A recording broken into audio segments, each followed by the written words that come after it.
ज्याच्या दर्शनासाठी लाखो पावले वारीच्या वाटेवर चालतात, जो चराचरात वसलेला आहे आणि जो आपल्या भक्तांसाठी युगेनयुगे विटेवर उभा आहे, तो म्हणजे आपला लाडका विठू माऊली. विठ्ठलाने विटेवरच उभं राहणं का पसंत केलं? त्याच्या कमरेवर हात का आहेत?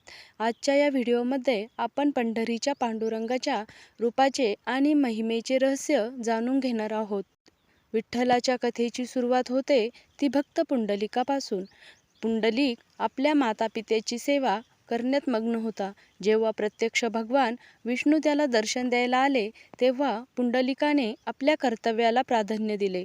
देवाला उभे राहण्यासाठी त्याने जवळ असलेली एक वीट भिरकावली आणि सांगितले, देवा, माझी सेवा पूर्ण होईपर्यंत या विटेवर उभा राहा. भक्ताचा शब्द राखण्यासाठी देव आजही तिथेच उभा आहे.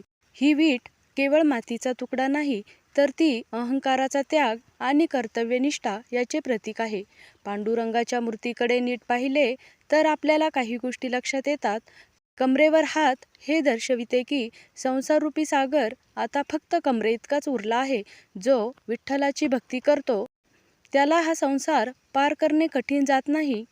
विठ्ठलाच्या डोक्यावर महादेवाचे शिवलिंग आहे असे मानले जाते.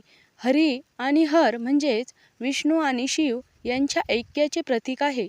विठ्ठलाचे सावळे रूप हे अथांग आकाशासारखे आणि निसर्गासारखे आहे, जे आपल्याला सर्वांना सामावून घेते.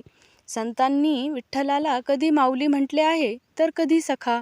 संत ज्ञानेश्वरांनी विठ्ठलाला बाप रखुमा देवीवरू म्हटले आहे, तर तुकोबांनी विठ्ठल आमचे जीवन असे म्हटले आहे.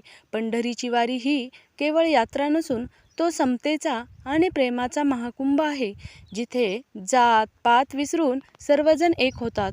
भक्तहो, विठ्ठलाची भक्ती म्हणजे केवळ नामस्मरण नाही, तर आपल्याला आईवडिलांची सेवा आणि माणुसकी जपणे हीच खरी विठ्ठल सेवा आहे. तुम्हाला हा व्हिडिओ कसा वाटला कमेंट्समध्ये नक्की सांगा आणि कमेंटमध्ये जय हरी विठ्ठल लिहायला विसरू नका.